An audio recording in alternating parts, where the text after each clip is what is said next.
Hey, it's James, follows rights and resources, hashtag how I got custody. I was just talking to a woman a little bit ago. She cannot wait till her case is finally over and she can go after the the supervised visitation facility, a couple of corrupt lawyers, a corrupt judge. This is the kind of stuff that needs to happen after somebody's case is over. You know how when uh they catch a pedophile priest gets in trouble, or a bad cop gets caught. Sometimes they move a bad cop off to a different precinct, or they'll move a priest to a different parish somewhere across the country. Everybody hates stuff like that, right? So when we go to family court and you're so happy your case is finally over with, you just want to move on with your life. And all the people that tortured you and play games with you, you just let them get away with it. They just keep moving on to the next case, the next person, the next victim. Nobody does anything about this stuff. When I was dealing with my case, I took a few different people to small claims court. Judge Judy called me up for one, invited me on the show, and Judge Joe Brown for the other. The other side has to agree. So I was suing a guardian ad litem. I was suing Chemo Evans and Mary Evans, a couple, an ex-roommate of mine, this chick I used to like that went to this church I went to, and she was actually roommates with my baby's mom.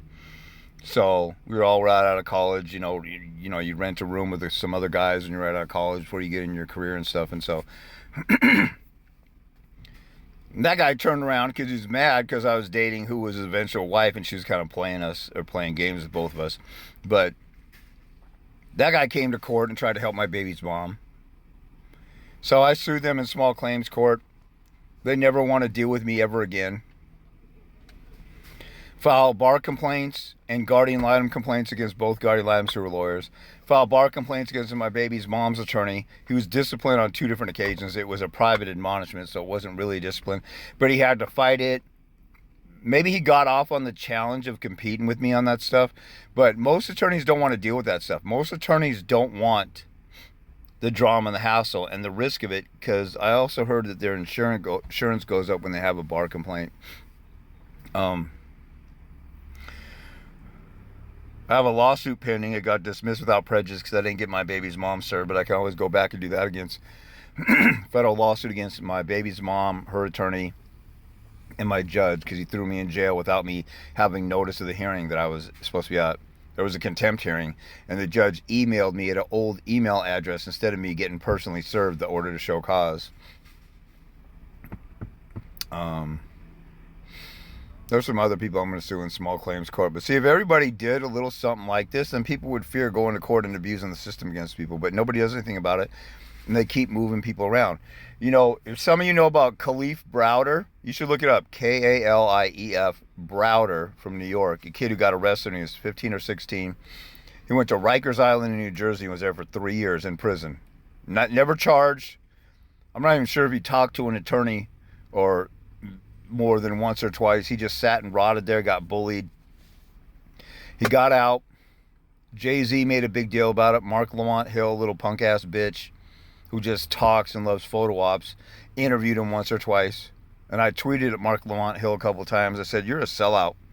He's like, "Why am I a sellout?" I said, "Because you're a millionaire. Jay-Z's a millionaire. You guys could have got rid of the war." Now, think about this. In the Kalief Browder case, he went to prison, mistaken identity. They said, "Oh, you look like a kid who's identified who stole a backpack from a party or he's coming from a party, stole a backpack. Why don't you come down to the station with us?" He went down to the station. He never left jail and then was transferred to Rikers Island. What Jay-Z did was he campaigned to shut down Rikers Island. But just like with guns, did the guns kill people, or did people shooting the guns kill people? Did Rikers Island, the building, torture Kalief Browder, or was it guards in the building? Was it the warden who allowed it? Was it his public defender who didn't pick up the case? Was it the prosecutor who didn't make sure the case was dropped and he was let go? Was it the guards, the police officers who profiled him? How come Jay-Z's punk ass, Sean Carter's punk ass, and Mark Lamont Hill, that little leprechaun, fast-talking little feminine diva bitch who who's on TV fighting for trannies all the time, and the people who prey upon our kids, how come he didn't get those people fired? All the warden, the guards, all the people who tortured Khalid Browder, he's dead now because he committed suicide because he couldn't handle the torture like somebody coming back from Vietnam or something. They should have destroyed those people's careers for life. The lawyers, everybody involved, they didn't. You got to finish the job and follow up and destroy these people's lives, or else it doesn't matter.